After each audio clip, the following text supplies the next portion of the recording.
गुरुब्रह्मा गुरुविष्णु गुरुदेव महेश्वरः गुरुर्साक्षात् परब्रह्म तस्मै श्री गुरवे नमः। शरण शरण जय हनुमंता शरण शरण जय हनुमंता शरण जय हनुमंता शरण शरण जय हनुमंता शरण शरण हनुमंता तुम्हारो राम दूता तुम्हारो राम दूता तुम्हारो राम दूता हनुमंता तुम्हारो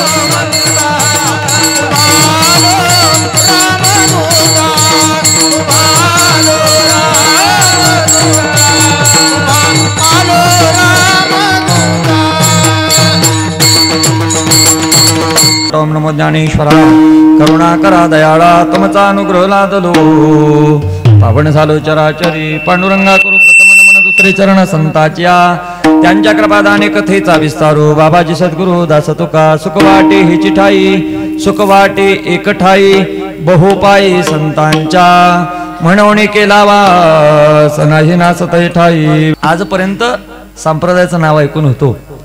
या संप्रदायामध्ये मी कीर्तन केलीत मात्र आमच्या भागामध्ये केलीत। या ठिकाणी येण्याचा योग आला। इंचकरी संप्रदाय पांडुरंग महाराज दादांच्या आशीर्वादानं आणि अण्णांच्या आशीर्वादानं परकंदी गाव इतकं गोड आहे। या ठिकाणानंतर मला समजलं महाराज ज्या अखंड हरिनाम सप्ताहाचं नियोजनच गोड आहे। गुरुपूजेनिमित्त अखंड हरिनाम सप्ताह वर्ष 44 आहे। गाव छोटस आहे परकंदी। या भागामध्ये माझी अनेक कीर्तन झाली महाराज मात्र तुमच्या गावामध्ये सप्त्यातलं कीर्तन करण्याचा योग फार उशिरा आला। वर्ष 44 उजाडलं। गुरूंची कृपा व्हायला लागते तसं पाहिलं ना महाराज। आजचा दुसरा दिवस भक्ती प्रकरण असावा अगदी मला मान्य आहे पण आज मुद्दाम मी अण्णांचं दर्शन घेतलं मुद्दाम संत प्रकरण घेतलं कारण ज्यांच्या कृपाशीर्वादाने तुम्ही पारायण सप्ताह करणारी मंडळी आहात मला तुम्ही भाग्यवान आहात। ज्या अधिकारी माणसाचा आशीर्वाद तुमच्या गावावर आहे असं परकंदी असणारं गोड तुमचं गाव आहे। निवडलेला अभंग जगत वंदनीय श्री जगद्गुरु तुकाराम महाराज यांचा 4 चरणाचा संतांचं महत्व सांगणारा नवे संतांच्या दर्शनाचा लाभ सांगणारा अभंग सेविकता निवडला। तुकाराम महाराज सांगतात सुख वाटे पहिला शब्द सुख आहे। कीर्तनामध्ये बसल्यानंतर चेहरा फ्रेश असावा। कीर्तनाची बैठक असावी घडवणार नाही का। तिसऱ्याला बसला आणि 10व्याला बसल्या कीर्तनाला बसत नाही का। ज्या पारायण सप्त्याचा अभिमान पुऱ्या भागाला असावा अशा परकंदी गावच्या पारायण सप्त्यामध्ये तुम्ही बसलोय। अण्णांचा आशीर्वाद तुम्हाला 7 दिवसामध्ये प्राप्त करायचा आहे। जे गुरुबंधू आहे त्यांना एक विनंती करा नाही का आज या 1.5 तासामध्ये फक्त संत सांगण्याचा प्रयत्न करे। तुकाराम महाराज सांगतात सुखाचा पत्ता सुखवाटे। आता बऱ्याचशा ठिकाणी अभंगाचे थोडे शब्द इकडे तिकडे डोकं लावायचं नाही। काही माणसं म्हणतात सुखवाटी हेची ठाई का एक ठाई दोन्ही शब्दाचा अर्थ की हेची किंवा एक म्हणजे इथंच सुख आहे। माणसं नको तिथं डोकं लावतात आणि खऱ्या अर्थाला विसरून जातात महाराज। परमार्थामध्ये चांगल्या ठिकाणी येणारी माणसं कमी आहेत। परमार्थाला सहकार्य करणारी माणसं कलियुगामध्ये भरपूर आहेत महाराज। तुकाराम महाराजांनी कीर्तन सुरू करावं आणि छत्रपती शिवाजी राजाने माझ्या कीर्तनामध्ये तुकोबांच्या बसावं ही माझ्या वारकरी संप्रदायाची पोच पावते। म्हणून त्या कीर्तनामध्ये आकाश महाराज सांगतोय का ज्याच्या कपाळाला बुक्का आहे आणि जो माझा पांडुरंग परमात्म्याचा दास आहे त्याने जीवनामध्ये कधी कमी समजू नका। आमचं काय झालंय महाराज काही माणसं म्हणतात परमार्थ कोणत्या वयामध्ये सुरू करावा। काही माणसं म्हणतात 70 आल्याशिवाय गळ्यामध्ये माळ घालायची नाही आणि 80 आल्याशिवाय पंढरीची वारी करायची नाही। महाराज तुम्हाला एक वाक्य सांगून जाईल परमार्थामध्ये जो आला त्याची किंमत वयानुसार वाढली जाते। परमार्थामध्ये वय वाढलं की किंमत वाढते संसारात वय वाढलं की किंमत कमी होते। बाबा आता व्हा देवळात म्हणतात पोरं का संसारामध्ये वयाला किंमत नाही मात्र परमार्थामध्ये वय वाढलं की अधिकार प्राप्त होतो। महाराज तुकोबांनी परमार्थ या महाराष्ट्राच्या मातीमध्ये वरवला। अनेक मंडळी माझ्या तुकोबांच्या कीर्तनामध्ये येऊन बसू लागली। आता सगळ्यांना चांगलं आवडेल याची गॅरंटी अख्खा गाव कीर्तन कधीच अपेक्षा करू नका। माझं बोलणं स्पष्ट असतं महाराज।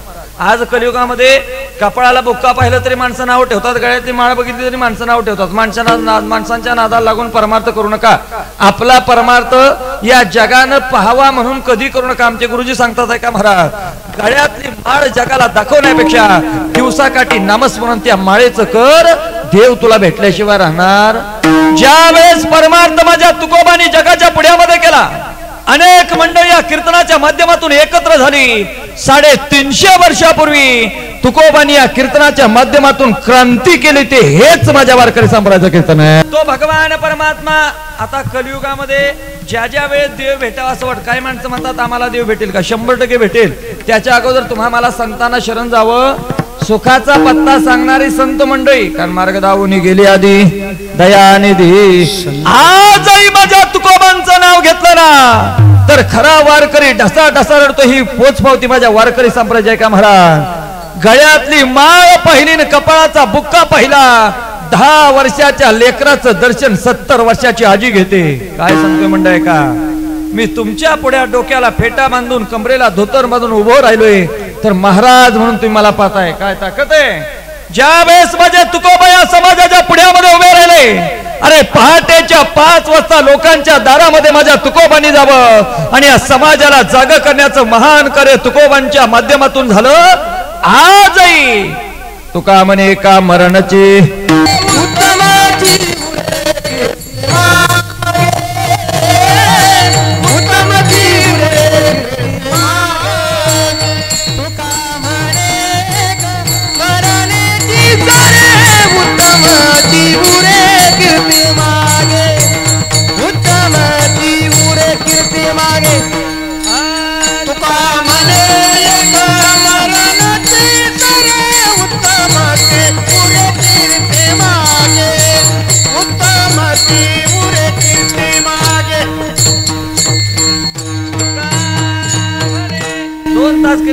कीर्तन केलं. कीर्तन झाल्या माणसं कीर्तनकाराचं नाव विसरून जातात.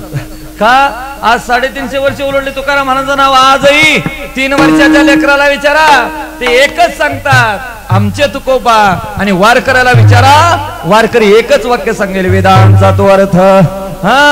तुकोबांनी छाती ठोकून समाजाच्या पुढ्यात तुकोबा उभे राहिले. या वारकरी संप्रदायाची ताकद माझ्या तुकोबांनी या महाराष्ट्राच्या मातीमध्ये दाखवली. तुम्हाला सांगू महाराज, गळ्यातली माळ पाहत बसण्यापेक्षा, कपाळाचा बुक्का पाहत बसण्यापेक्षा त्याचा चेहरा पहा. ज्याचा चेहरा प्रसन्न आहे समजावं चांगला परमार्थिक आहे. बरीचशी माणसं म्हणतात परमार्थ जगाला दाखवण्या करण्यापेक्षा परमार्थाची सुरुवात स्वतःपासून करा. एक दिवस तुम्ही कलियुगातले संत झाल्याशिवाय राहणार नाही. आज कलियुगामध्ये माणसांना कीर्तनाची अशी परंपरा आहे मंडळी का, कीर्तन म्हणजे टाइमपास नाही, कीर्तन म्हणजे विनोदाचं साधन आहे का. एक कीर्तन ऐकलं माझ्या छत्रपती शिवाजीराजांनी आणि जीवनाचं कल्याण झालं. याच्यापेक्षा पुढचं आहे का? स्वराज्याची संकल्पना या कीर्तनाच्या माध्यमातून मुरली गेले. ते कीर्तन माझ्या तुकोबांनी या महाराष्ट्राच्या मातीमध्ये केलं. ज्या माऊलींची शपथ घेऊन वारकरी संप्रदायाचा फेटा मी डोक्याला बांधला ना, तुमच्या पायापुढे एक विनंती करतो गड्या नाही का. एका शेतकऱ्याचा मुलगा म्हणून आज मी कीर्तनाला उभा राहिलोय. 15 वर्ष डोक्याला फेटा बांधून महाराष्ट्रभर कीर्तन करतोय. फक्त एक सांगेन, करायचं ते जिद्दीनं करा, करायचं ते निष्ठेनं करा. एक दिवस तुम्ही त्या क्षेत्रामध्ये टॉप केल्याशिवाय राहणार नाही. ज्या दिवशी गावातला तरुण कीर्तनाला मांडी घालून बसेल, समजावं त्या दिवसापासून गावाचं भवितव्य चांगलं आहे. 80 वर्षाच्या आजोबानं कीर्तन ऐकू नये असं माझं मत नाही. जरूर ऐकावं. परवा एका गावात गेलो, 70 वर्षाच्या आजोबा पुढे बसली होती. 5 मिनिटं झाली की गुडघा उभा करायची. 5 मिनिटं झाला. मी म्हटलं वयस्कर आहेत बाबा, गुडघा तू कसं जाऊ द्या. पण मधलं भजन झालं, हार माझ्या गळ्यात घातला. मी म्हटलं बाबा आता तरी मांडी घाला, बाबा आता तरी मांडी घाला. मला बुक्का लावताना चांगले पाय पसरलेला मला आवडत नाही. बाबांना मांडी घातली, जय विठ्ठल होईपर्यंत मांडी काढली नाही. मी म्हटलं वा, आपल्या शब्दात सुद्धा ताकद आहे. कीर्तन संपलं, सगळी माणसं भरून गेली. बुवा मांडी काढायला बाबा तयार. मी म्हटलं बहुतेक माझं दर्शन घ्यायला बाबा थांबलेत. म्हणलं बाबा थांबा थांबा, तिथं येतो. कार्यकर्ते म्हणजे दर्शन घ्यायला बुवा तुझं नाही, तुम्ही मांडी घाला म्हणला. आता पायात पाय अडकले ते तेवढं सोडवून द्या. का सांगतो महाराज, 16व्या वर्षी छत्रपती शिवाजीराजांनी स्वराज्याचं तोरण बांधलं. 16 वर्षी आद्य शंकराचार्य ज्यांनी गीतेवर भाष्य लिहिलं आणि 16 वर्षी पहिले बाजीराव पेशवे गादीवर बसले. 16 वर्षात जर शिवाजीराजा स्वराज्याचं तोरण बांधत असतील तर आम्हाला 2 तास कीर्तनात मांडी घालायला काय अडचण. महाराष्ट्राच्या मातीचा इतिहास घडला नाही का. हे कीर्तन म्हणजे अशी गोष्ट आहे. या कीर्तनाच्या माध्यमातून क्रांती झाली. क्रांती हे वारकरी आहेत ना, वारकरी हे ज्याच्या गळ्यामध्ये माळा कपाळाला बोकाय कधीच कमी समजू नका. याची कारण मंडळ आहे का, ज्या ज्ञानेश्वर महाराजांनी या वारकरी संप्रदायाचा पाया रचला आणि तुकोबा वारकरी संप्रदाय कळत झाले, त्या वारकरी संप्रदायामध्ये सर्वजण सामील झाले. महाराज सर्वजण सामील झाले. कलियुगामध्ये एवढंच एक चांगलं साधन राहिले, इथं काहीतरी चांगलं सांगितलं जातं.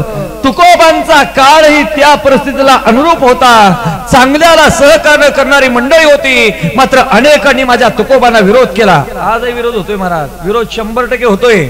गावच्या पारायणाची मीटिंग घेण्याकरता 7 वेळा माणसं बोलवावी लागतात, पण गावच्या यात्रेची मीटिंग चावगाव फिक्स होती. एक म्हणतो एक ऑर्केस्ट्रा सांगतो, दुसरा म्हणतो मी कुस्तीचं बघतो, तिसरा म्हणतो मी होम मिनिस्टरचं बघतो. आता ती पद्धत आली महाराज.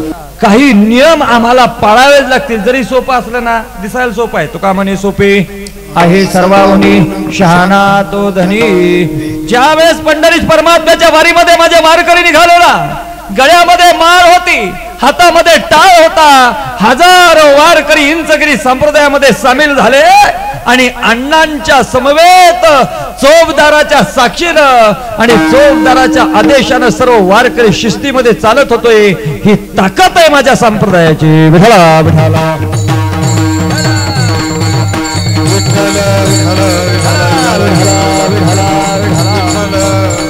पण सगळेच मंडळी चांगलं म्हणतील असं नाही महाराज. काहींनी नावं ठेवली, आजही नावं ठेवतात, टाळ करायला नावं ठेवतात, पकवाजाला ठेवतात आणि कीर्तन करायला डबल ठेवतात. चांगलं कीर्तन केलं ना, आम्ही 3 तास कीर्तन करायचो पहिलं महाराज. 1 तास तुकाराम महाराज सांगायचो, दुसरा तास आई बाबा सांगायचो आणि तिसरा तास छत्रपती शिवाजीराजा सांगायचो. 3 तास. या मंडळींना विचारा, या मांडीवरची या मांडीवर हलू दिली नाहीत माणसं महाराज. 3 तास माणसं कीर्तन संपलं. बरीचशी माणसं म्हणजे वाह, डहाणे महाराजांनी काय कीर्तन केलं, डहाणे महाराज पाटळीकर, डहाणे महाराज पाटळीकर. कीर्तन संपलं, निम्मी माणसं म्हणली पोरानं चांगलं कीर्तन केलं. दुसरा जोडीदार त्याच्या खांद्यावर हात टाकून म्हणतो, अरे तुला तरी कुठं माहिती आहे, तू तरी का फुकट करतोय का. महाराज चांगल्याच्या पाठीमागे जाताना माणसं 10 वेळा विचार करतात, मात्र वाईटाचा अंगीकार केल्याशिवाय माणसं राहत नाहीत. हा कलियुगाचा समाचार आहे का. तुम्ही ज्या वेळेस चांगलं करायला जाल ना, ही मंडळी तुमच्या विरोधात उभी राहिल्याशिवाय राहणार नाही. मला पांढरी कपडे घातले तरी वारकऱ्याला माणसं नावं ठेवतात आणि यात्रेतला पुढारी जरी गावात आला तरी माणसं नावं ठेवतात. कीर्तनाला पुढे बसलं तरी माणसं नावं ठेवतात आणि मागं बसलं तरी माणसं नावं ठेवतात.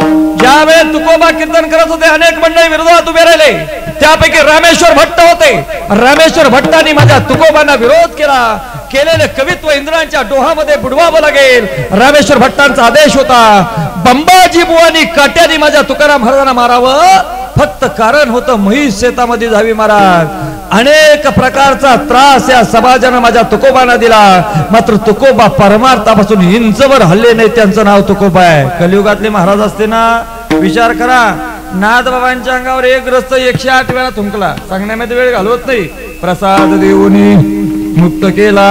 महाराज जर नाथ बाबा, जर शांती ब्रह्मनाथ बाबा म्हणून महाराष्ट्राच्या मातीमध्ये ओळखले जात असतील, तर त्या वारकरी साम्राज्य तुम्ही आम्ही पायिक आहोत.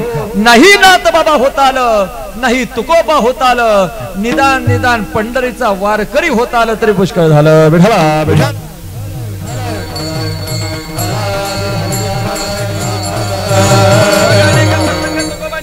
महाराज आणि तुकोबा कीर्तनामधून समाजाला ज्ञान देऊ लागले. अनेक मंडळी कीर्तनामध्ये येऊन बसू लागले. जे विरोध करत होते तेच माझ्या तुकोबांना सहकार्य करू लागली आणि तुकोबांची कीर्तन देहू गावामध्ये रंगू लागली. महाराज पंचक्रोशीमध्ये तुकाराम महाराजांचा गजर झाला. घराघरातील आजीबाईला माझ्या तुकोबांचं नाव समजू लागलं. तुकोबांचा जय जयकार झाला आणि तुकोबांच्या कीर्तनामध्ये उभ्या महाराष्ट्रातील मंडळी देहू गावला येऊ लागली. महाराज कीर्तन रंगू लागलं आणि काही मंडळी तुकोबांना प्रश्न विचारला, तुकोबा आम्ही संसार करतोय, आम्ही परमार्थाला आताशी सुरुवात केली, मग आम्हाला सुख मिळेल का. ऐका बरं, सुख मिळेल का म्हटल्यानंतर माझ्या तुकोबांनी जाणलं, या अज्ञानी समाजाला आज सुखाचा पत्ता सांगावा लागेल. जीवनातील स्वतःचा अनुभव तुकोबांनी अभंगाच्या माध्यमातून सुरू केला. अभंगाचं पहिलं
कीर्तनाची लिंक लागल्याशिवाय विषय तुमच्यापर्यंत पोहोचू शकत नाही. परमार्थ करताना ज्यावेळेस तुम्ही परमार्थाला लागताना तुमच्या पाया पडून एक विनंती करतो गड नाही का, कलियुगामध्ये परमार्थ दिसायला सोपा आहे, करायला फार अवघड आहे. माणसं कीर्तनात बसतील मात्र मन घेऊन बसतील असं नाही. एक सांगू का महाराज, कीर्तनामध्ये ज्यावेळेस मनुष्य बसला जातो ना, तुका म्हणे देह भरिला विठ्ठले काम क्रोध, सुखाचा पत्ता सांगणारे माझे तुकोबा. आता प्रत्येकाला सुख हवंय, सुखासाठी मनुष्य धडपडतोय की नाही. काय 80 वर्षाचे झाले तरी कट्टर आहेत. मुखातून रामाचं नाव सुद्धा न काढणारी काही मंडळी आहेत महाराज. कट्टर हिरण्यकश्यपूचे पॅनलचे कट्टर. त्यांना म्हटलं का धडपडताय, ते म्हणले सुखासाठी धडपडतोय. आता यंदा तरी पंढरीच्या वारीला चला अण्णा म्हणले. तो म्हटला महाराज एवढं मुलाचं लग्न होऊ द्या म्हणजे मी मोकळा झालो. अण्णांच्या आशीर्वादानं पोराचं लग्न झालं. दुसऱ्या दिवशी अण्णा म्हणले यंदा तरी चला. आता ते म्हणले एवढं नातवाचं तोंड बघू द्या म्हणजे पुढच्या वर्षी मोकळा. नातूही झाला पांडुरंगाच्या कृपेनं. आता नातू झाला म्हणले यंदा कसं काय, ते म्हणले नातू जरा मोठा होऊ द्या म्हणजे मी मोकळा. होईल मोकळा. नाही हो नाही, याचं कारण मंडळ आहे का, परमार्थ आवडीचा विषय जोपर्यंत तुम्ही आम्ही बनवत नाही ना, सवडीनं तर सगळ्याच करतील मात्र आवडीने परमार्थ करणारी मंडळी फार कमी आहेत महाराज. मी 2 तास कीर्तन करतोय, याच्या पाठीमागं कीर्तन करायचा स्वार्थ नसावा. जर स्वार्थ असेल तर देव स्वप्नामध्ये सुद्धा येणार नाही. महाराज कीर्तन करू लागले सुखाचा आनंद आहे. नामदेवराय कीर्तन करू लागले सुखाचा आनंद आहे. काय आनंद आहे महाराज. अहो नामदेवराच्या कीर्तनामध्ये टाळी व्हावी, अनेक मंडळी कीर्तनामध्ये यावी. कीर्तन बंद पाडलं काही मंडळींनी, मात्र मंदिराच्या पाठीमागं कीर्तन माझ्या नामदेवरांनी केलं. आज या औंड्या नागना त्या ठिकाणी जाऊन पहा, माझ्या नामदेवरांचं कीर्तनाचा ज्या बाजूला विना उभा राहिला त्या गावाच्या विरुद्ध दिशेला मंदिरानं तोंड फिरवलं. काय ताकद आहे परमार्थाची राव. मी नेहमी कीर्तनामध्ये सांगत असतो मंडळ का, कलियुगामध्ये ज्ञानोबा तुकोबा होता येणार नाही, मात्र ज्या दिवशी ज्ञानोबा तुकोबांचा तुम्ही आम्ही गजर करू, 2 दिवस आपलं 2 तास आपलं मन कीर्तनात राहावं एवढी तरी साधना असावी. आम्हाला सुख पाहिजे, आम्हाला सुख पाहिजे. सुखाच्यासाठी धडपड करणारे माणसं आहेत महाराज. सर्व सुखाची आशा, हा मग सुख मिळालं का. अहो 80 वर्ष संसार केला, 80 वर्ष. काय इतके कट्टर असतात ना, पारायणाच्या मीटिंगला येणार नाहीत, आले तर ढोना केल्याशिवाय राहणार. बसायचं लांब राहिलं. एक आजोबा होते 80 वर्षाचं वय झालं, आयुष्यात राम सुद्धा म्हणलं नाही. डॉक्टर म्हणले बाबांना घरी घेऊन जा. पोरांनी घरी आणलं, आयुष्यामध्ये एकदा सुद्धा राम म्हटलं नाही. पारायणाला देणगी दिली नाही, मंदिरामध्ये पाय ठेवला नाही, यात्रेला गुलाल लांबून टाकला, लांबून खोबरं टाकलं, देवाजवळ माणूस गेला नाही. डॉक्टरने सांगितलं 2 तास आजोबा जगतील. आता तुम्ही खाण्यापिण्याचं घाला, 2 तासामध्ये आजोबा जातील. पोरांनी आजोबांना घरी आणलं आणि खोलीमध्ये ठेवलं. पोरांना असं वाटलं पोरं चांगली होती की मरताना तरी आपल्या बाबाच्या मुखातून देवाचं नाम निघावं. मात्र बापाने एक चांगलं काम केलं होतं, मुलाचं नाव राम ठेवलं होतं. काय ठेवलं होतं, राम राम राम. आता मुलांना असं वाटलं की बाबाच्या मुखातून राम शब्द आला पाहिजे, कारण राम नावानं पण हाक मारत नव्हतं, इतकं कट्टर होतं महाराज. काय करावं. पोराने डोकं चालवतो, म्हणला एक काम करूया, बाबाच्या खोलीमध्ये खोटवर झोपवले, 2 तासच बाबा जगणार आहे, आता मुखातून नाम आलं पाहिजे. मग काय करावं, एक भरलेलं साखरेचं पोतं बाबांच्या खोलीमध्ये त्यानं ठेवलं. डोकं चालवलं डोकं, आणि त्याला एक छिद्र पाडूया. गळणारी साखर बाबांनी ऐकली की बाबा साखर वाया जाऊ देणार. कट्टर होते कट्टर, कारण रस्त्यानं चालले तर आपल्या बांधाला म्हैस चारण्याऐवजी दुसऱ्याच्या बांधाला म्हैस चारणारे बाबा होते. त्यांना माहित होतं साखर बाबा वाया जाऊ देणार. बाबांचा डोळा लागला, साखरेनं भरलेलं पोतं बाबांच्या घरा खोलीमध्ये कोपऱ्यामध्ये ठेवलं आणि त्याला छिद्र पाडलं. महाराज गळ साखर गळू लागली. मुलानं दार ओढून घेतलं, मुलगा खिडकीच्या कडेला आला आणि आता बाबा डोळे उघडणार आणि बाबा म्हणणार राम पोत्याला शिवा. काय म्हणणार, राम पोत्याला शिवा. म्हणजे राम म्हणण्यात राम येईल, शिवा म्हणण्यात बोलण्यात शंकराचं नाव येईल, काम होईल. एवढी 2 नाव आली तरी एवढं तरी म्हणणार, कारण त्यांना माहित होतं बाबा साखर वाया जाऊ देणार नाही. 2 मिनिटं झाली, बाबा डोळे उघडे ना, साखर गळते. मुलानं विनंती केली, देवाला देवा एवढे एक वाक्य म्हणण्याची ताकद माझ्या बाबांच्याकडे दे. राम पोत्याला शिवा, राम पोत्याला शिवा. गळणारी साखरेचा आवाज बाबांच्या कानावर आला. बाबांना डोळे उघडले, साखर गळणारी पाहिली. कट्टर होतं, कट्टर संसार करणारं साखर वाया जाऊन देईल कसं महाराज. मान उचलीन काहीतरी म्हणण्याचा प्रयत्न करणार, नरड्यातून आवाज यायला तयार नाही. 2 वेळा प्रयत्न केला, आवाज यायला तयार नाही. मुलानं देवाला विनंती केली, एवढे एक वाक्य म्हणण्याची ताकद माझ्या बाबांना दे. आणि तिसऱ्या वेळेस बाबानं मान उचलली, जोरात मान उचलली आणि बाबा जोरात म्हटले, कार्ट्यानो पोत्याला टाचे मारा. घोळ झाला घोळ. कार्ट्यानो म्हणण्यात राम वगळा आणि टाचे म्हणण्यात शिवा वगळा गेले ना बाबा. पोरं म्हणली जाऊ द्या, जिवंतपणी नाव नाही घेतलं, काशीला प्रयत्न होऊया. गाडी केली, हौद्यामध्ये बाबांचं प्रेत ठेवलं, गाडी निघाली काशीला. काशीला गेल्यानंतर पुण्य मिळतं असं म्हणतात, आपल्याला अजून माहिती नाही. मनवोनी केला वाच, मनवोनी केला वाच, मनवोनी केला वाच, मनवोनी केला वाच, मनवोनी केला वाच, मनवोनी केला वाच. नाही नास ठाये, नाही नासत ठाये, मनवोनी केला वाच, मनवोनी केला वाच. नाही नासत ठाये, नाही नासत ठाये, मनवोनी केला वाच, मनवोनी केला वाच, मनवोनी केला वाच. नाही नासत ठाई, नाही नासत ठाई, नाही नासत ठाई, मनवोनी केला वाच. नाही नासत ठाई, नाही नासत ठाई, नाही नासत ठाई. मनवोनी केला वास. वास म्हणजे संगत केली, संगत. मनोनी का सुख वाटे हिची टाई, तिथं सुख आहे म्हणून मी वास केला. आता कुठल्या तरी कारणास्तव काहीतरी करावं, आनंद केव्हा भेटेल? ऐका ऐका महाराज, ज्यावेळेस तुम्ही नित्याची भक्ती कराल त्यावेळेस तुम्हाला देव भेटल्याशिवाय राहणार नाही.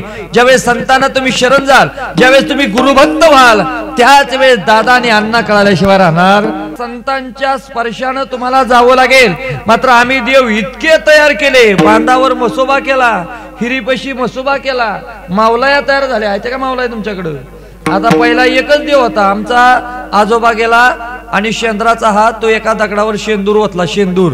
त्याला अगरबत्ती लावली, नारळ फोडला, झाला तयार देव. विहिरीच्या कडेला, वडाच्या खाली, बांधावरच्या खाली एक देव तयार झाला.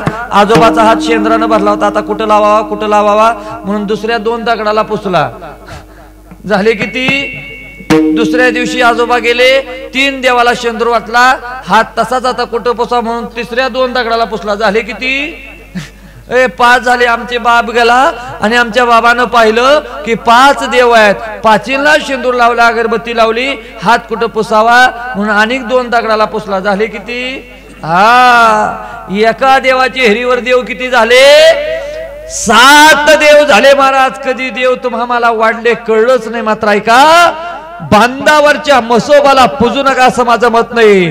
पंढरीच्या विठोबाला जाऊ नका असं माझं मत नाही. खुशाल तिरुपती बालाजीला वर्षात एकदा जा, गंगेची अंघोळ करून या, मंदिरातल्या मारुतीला शनिवारी तेल घाला. मात्र हे करत असताना माझ्या घरातल्या माय बापाला विसरू नका, कारण ते देव जर विसरले तर जगातला कोणताच देव तुम्हाला करणार नाही. विठला विठला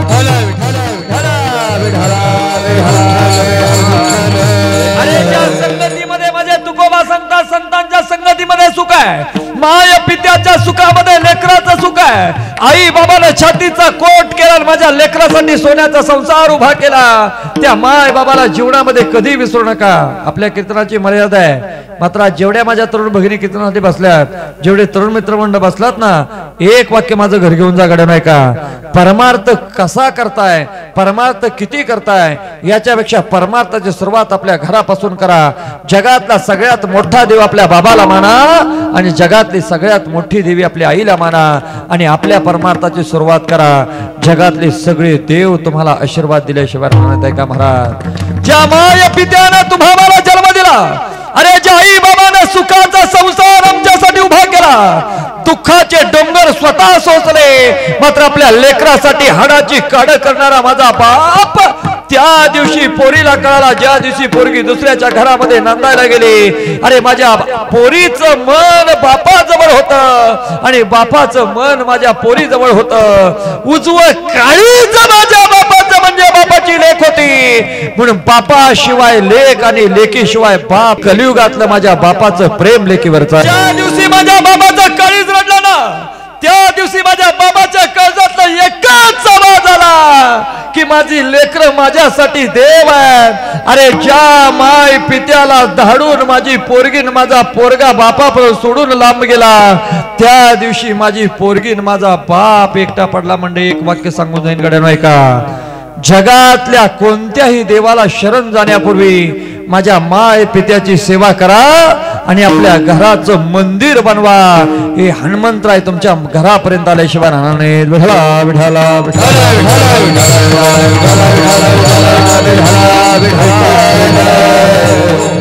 हा विषय रोज मी कीर्तनातून घेतो या मंडळींना माहिती. तुम्हाला गड्यानं एकच वाक्य सांगेन, मला सांगण्याकरता वेळ नाही. कलियुगामधले आपले दोन देव, एकाचं नाव आई आणि दुसऱ्याचं नाव बाप आहे. रोज तुम्ही कीर्तन ऐकणारे मंडळात महाराज, आज पांडुरंगाची शपथ घेऊन सांगतो महाराज, जगातला देव म्हणजे माझा बाप आहे, पंढरीचा विठोबा म्हणजे माझा बाप आहे आणि पंढरीची रखमाई म्हणजे माझी आई आहे. हे एकदा कळवून घ्या मंडळी का. कारण का तोपर्यंत बराच उशीर झाला आणि माझ्या बाबानं जगाचा निरोप घेतला. त्या दिवशी माझी पोरगी टाहो फोरून रडली, ओ बाबा तुम्ही मला परत भेटाल का? अरे या बाबानं जगाचा निरोप घेतला होता आणि लेक येईपर्यंत माझा बाप मरायलाही तयार नव्हता. हे बाबाचं प्रेम आहे का महाराज? जीवनातली सगळी सुख बाप आपल्या पोरीसाठी राखून ठेवतो आणि जीवनातले सगळं सुख आपल्या पोरासाठी माझे मायबाप राखून ठेवतात. याचं कारण म्हणजे का, सगळं काही मिळेल तुम्हाला. गेलेले मित्र परत भेटतील, गेलेली श्रीमंती परत भेटेल, मात्र गेलेल्या माय बापाचं प्रेम तुम्हाला परत भेटणार नाही. पण माय बापांचा फोटो घरात लावून त्यांचं श्राद्ध मोठं घालण्यापेक्षा जिवंतपणी माझ्या माय बापावर प्रेम करा. अरे जगातले सगळे देव आई बाबाच्या रूपानं तुमच्या आमच्या घरामध्ये कलियुगातलं त्रिवार सत्य आहे. विठला विठला विठला विठला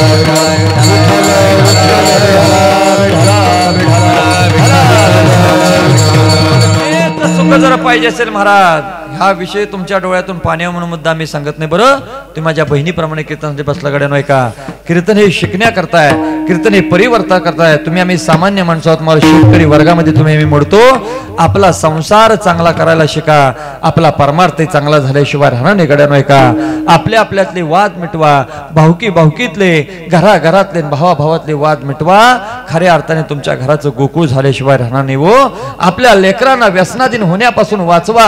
हल्ली परिणाम असा झाला, बापाचं पोरगा ऐकायला तयार नाही आणि रात्रीच्या 12 वाजता बापाला कंबरट्यात लाथ घालून पोरगा बाहेर काढतो. माझ्या डोळ्यानं पाहिलं महाराज.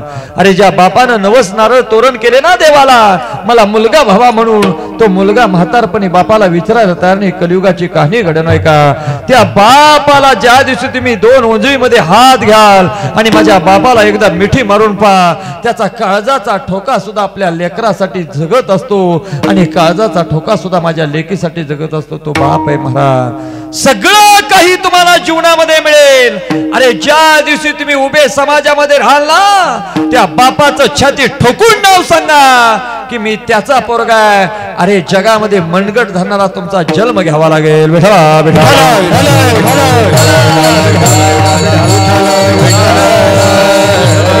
सांगण्याचं माझा वारकरी संप्रदाय काम करतो मंडळ का?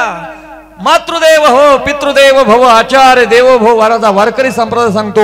आणि त्या वारकरी संप्रदाय तुम्ही आम्ही पायिक आहोत ना, त्या वारकरी संप्रदायामध्ये सामील होताना एकच काम करा, संतांच्या आदर्शाने वागा, कारण संत आपल्याला ज्ञानाचा मार्ग दाखवू शकतात. तुकोबा सांगतात, मला संत भेटले त्यांच्या संगतीमध्ये गेलो, कारण मला सुख मिळालं म्हणून केला वास, नाही नास तै ठाई. इतकं सुख मिळालं, इतकं सुख मिळालं की त्या सुखाचा नाश कदापि नाही. मग तो आनंद जर माझ्या वारकरी संप्रदायामध्ये आणि परकंदी गावामध्ये पारायणाचा दुसरा दिवस आहे, मग तो आनंद तुम्ही आम्ही का उपभोगू नये म्हणून वारकरी संप्रदायाच्या नियमाप्रमाणे 1-2 मिनिटाचं भजन करूया.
सगळ्यात मोठी भक्ती म्हणजे श्रवण भक्ती. श्रवण भक्ती, कारण यामध्ये सगळ्यांनी सामील व्हा. आता विचार करा, तुम्ही आम्ही मंडपात बसलो ना, त्या देवाचे उपकार आमच्यावर किती आहेत, किती आहेत महाराज.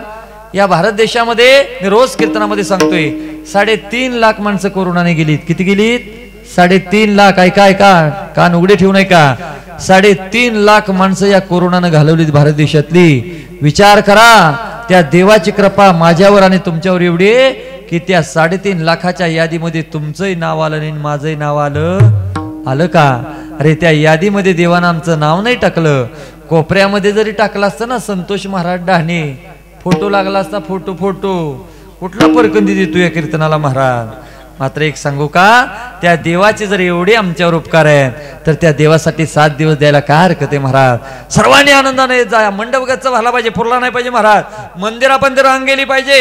अण्णांना वाटलं पाहिजे परकंदीमध्ये 7 नाही 12 दिवसाचा सप्ताह करावा, कारण परकंदीमध्ये अशी गोड माणसं कीर्तनाला असली ना, काही अडचण नाही महाराज. नावाचा गजर महाराष्ट्राच्या मातीमध्ये केला. अरे 22 जानेवारीचा दिवस होता, तुम्ही सर्वांनी पाहिला. अयोध्येमध्ये मध्ये राम विराजमान झाले होते 22 जानेवारी. वाड्या वस्त्यावर श्रीरामाचा गजर होता. प्रत्येक आजीच्या मुखामध्ये रामाचं नाव होतं आणि मंदिरामध्ये तो अक्षतेचा कलश पोचला होता. भगवे वातावरण झाले होते. डोक्याला फेटे बांधले होते महिलांनी.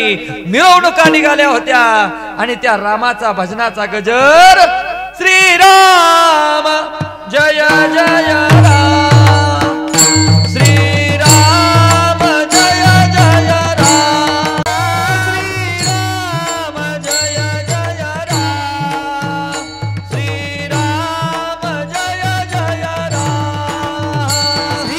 श्रीराम जय राम, श्रीराम जय राम, श्रीराम जय जय राम, श्रीराम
देवाचा पाय लागला की काय होतंय?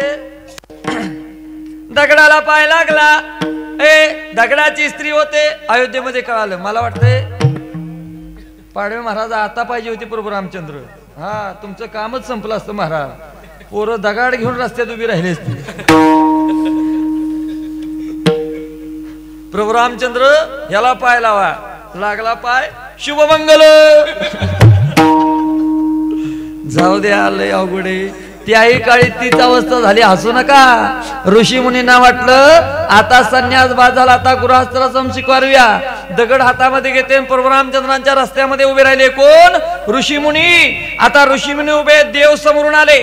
देवाला सांगायचंय दगडाला पाय लावा, देवाला सांगायचंय दगडाला पाय लावा. समोरून प्रभू रामचंद्र आले आणि अंतर्ज्ञानाने ओळखले यांच्या मनामध्ये वासना आहे. आणि गालात माझे देव हसले. गालातल्या गालात, गालावर खळी पडली. खळी खळी. राम हसायला लागले की गालावर खळी पडायची. कृष्ण हसायला लागले की गालावर, अजूनही काही जणांच्या गालावर खळी पडते. घरी गेल्यावर बघा, इथं बघू नका. ज्याच्या गालावर खळी पडते ना, समजाव प्रभू रामचंद्रांचा अंश आहे. देवाचा चेहरा असेल महाराज. प्रभू रामचंद्र म्हणले या जन्मात शक्य नाही, ते पुढच्या जन्मामध्ये. मग राम अवतारातले ऋषी मुनी कृष्ण अवतारामध्ये कृष्णाच्या गोपिका झाल्या. हा नामस्मरणाचा परिणाम आहे. विठला विठला.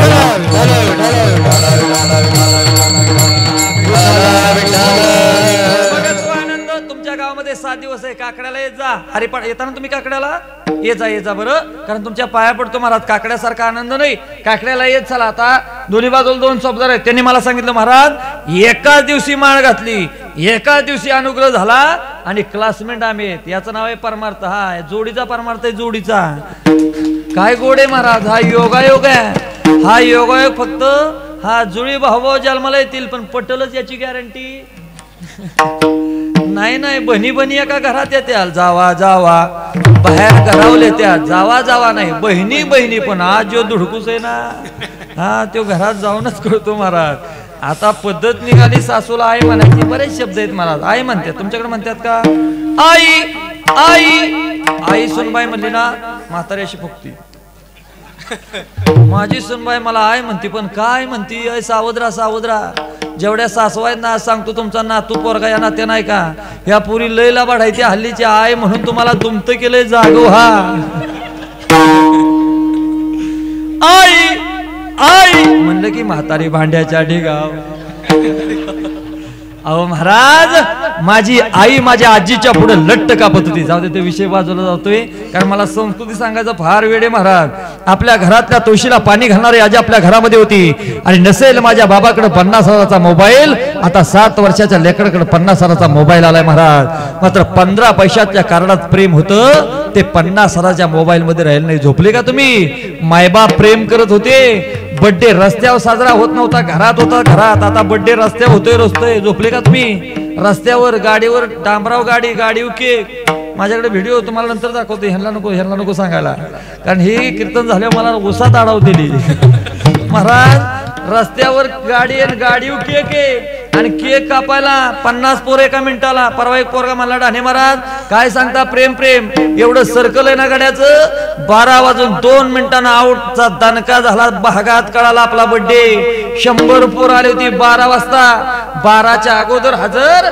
गाडीवर केक, 200 रुपयाचा केक आणि 500 रुपयाचे मागे फटाकडे आउट असतात. किती एकूण खर्च किती झाला? 700 आहे का? 700 खर्च 100 पोरं करतात त्या पोरासाठी. पण त्याला असं वाटतं काय बाबा बाबा. मग त्याला असं खांद्यावर घेतात. खांद्यावर बर्थडे बॉय असा मध्ये उभा असतो. इकडं 50 इकडं 50, हात उंच केले जातात. मग तो केक खायचा नाही, तोंडाला लावायचा असतो. तोंडाला हा.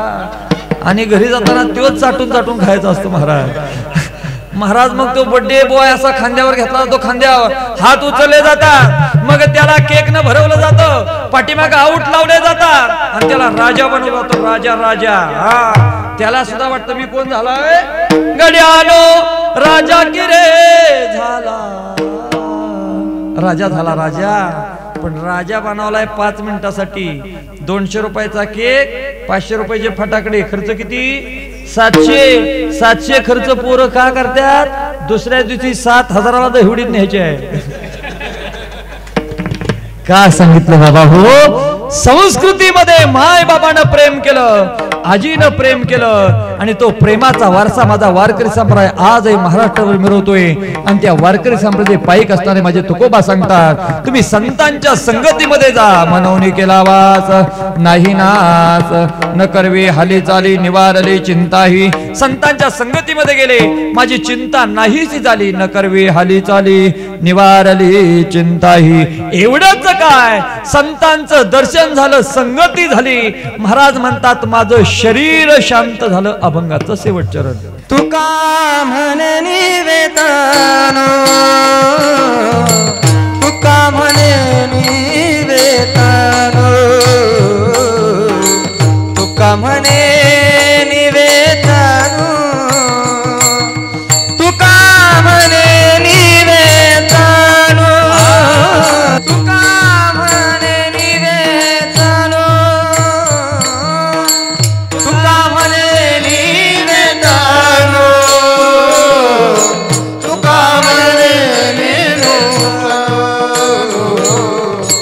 तुका म्हणे निवेदन, तुका म्हणे निवेदन, रजकनु लागता, रजकनु लागता, रजकनु लागता, रजकनु लागता, मनवनी केला वास, मनवनी केला वास, मनवनी केला वास, मनवनी केला वास, मनवनी केला वास, मनवनी केला वास, मनवनी केला वास, मनवनी केला वास. नाही नाचत ठाई, नाही नाचत ठाई, ठाई.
नाही नाचत ठाई, नाही नाचत ठाई,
आकाश महाराजांचा फार गोडे महाराज.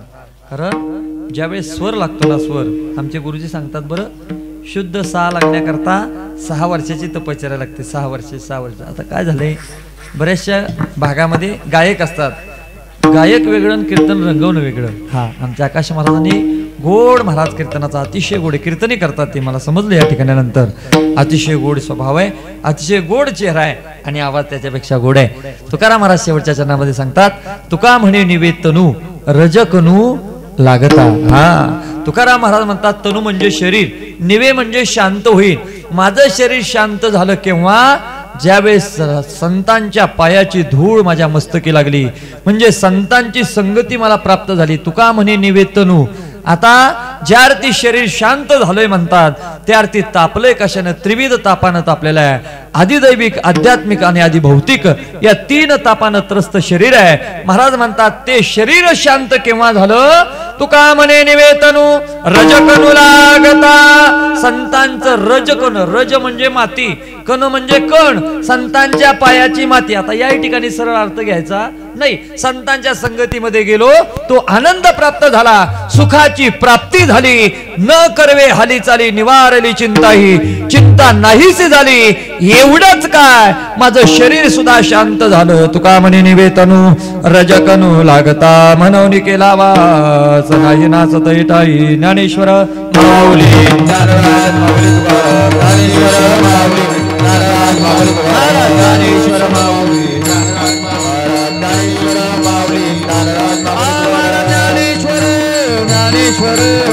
ज्ञानेश्वर माऊली ज्ञानेश्वर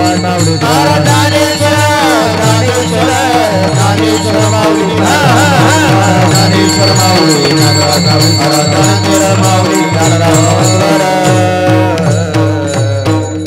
जास्त वेळ न घेता आजही माझ्या महाराष्ट्राच्या मातीमध्ये छत्रपती शिवाजीराज, धर्मवीर संभाजीराज तरुणांच्या हृदयामध्ये देवा समान पूजलं जातं. तो माझा महाराष्ट्र आहे. अरे माझ्या तरुणांच्या हलवटीवरची दाढी आणि कपाळाची चंद्रकोर आजही सांगून जाते, या महाराष्ट्राच्या मातीमध्ये ज्या देवाला प्राणप्रिय पूजलं जातं, त्या देवाचं नाव छत्रपती शिवाजीराज. आजही माझ्या महाराष्ट्राच्या मातीतल्या सह्याद्रीच्या कड्या कपाळामध्ये, या मातीतल्या कणामध्ये माझ्या राजाचा नावाचा गजर आहे आणि प्रत्येक मावळ्यांच्या मुखातला गजर आजही माझ्या महाराष्ट्राच्या मातीमध्ये आहे. लाख मेले तरी चालतील, लाखाचा पोशिंदा मरता कामा नये. हरे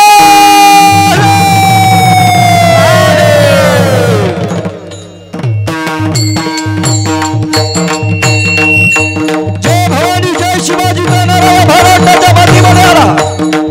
एक एक एक एक बाबा माझ्या महाराष्ट्राच्या मातीमध्ये.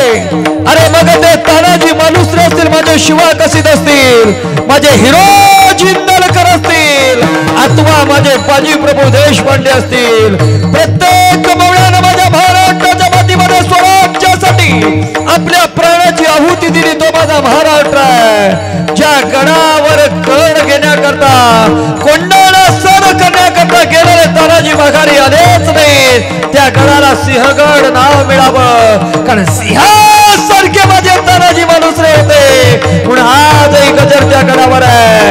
हरे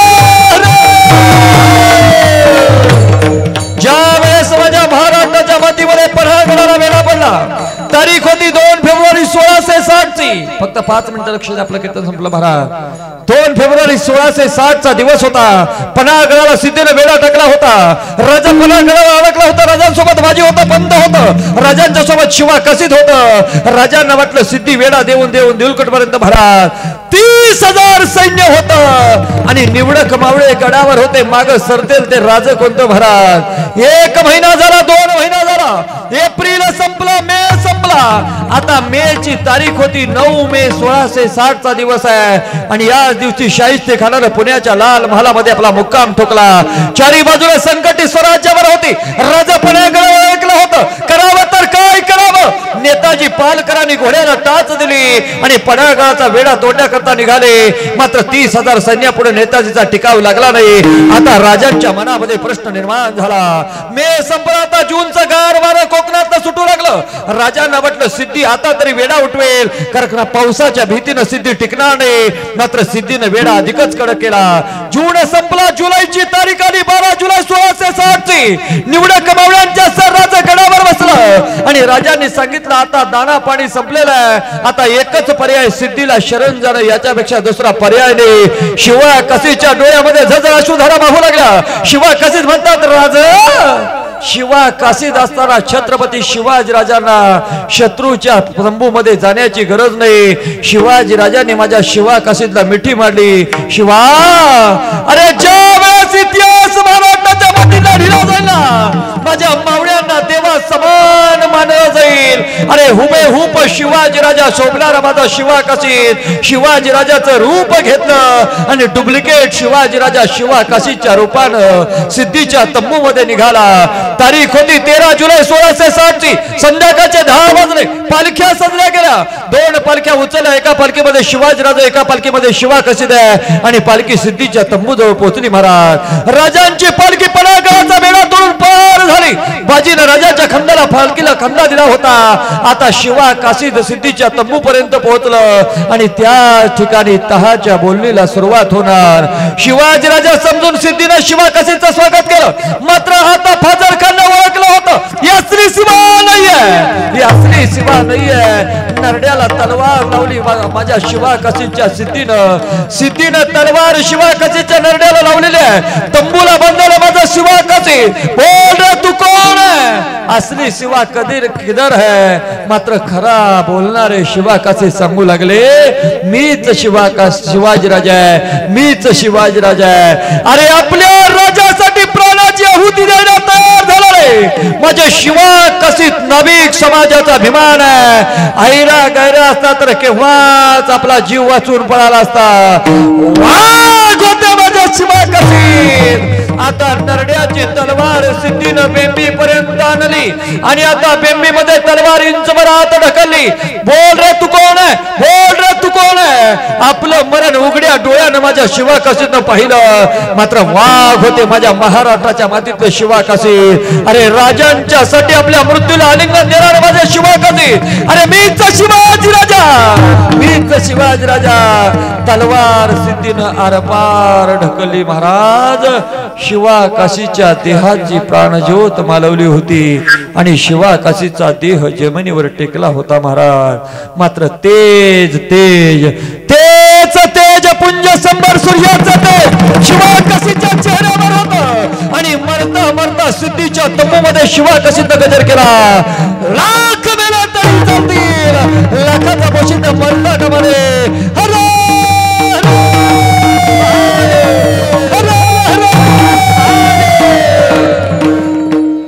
ज्यानं डोक्याला फेटा बांधला माझ्या महाराष्ट्राच्या मातीतल्या वारकरी संप्रदायाला राजाश्रय माझ्या शिवाजी राजाने दिला. बरं त्या काळी दिला.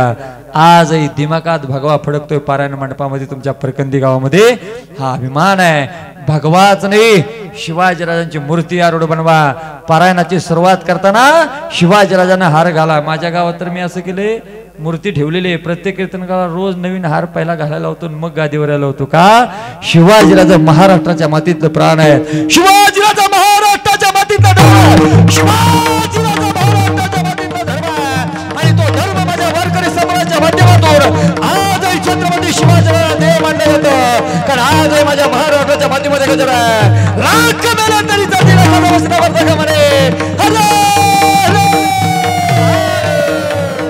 शिवाजी राजा परकंदी गाव आहे.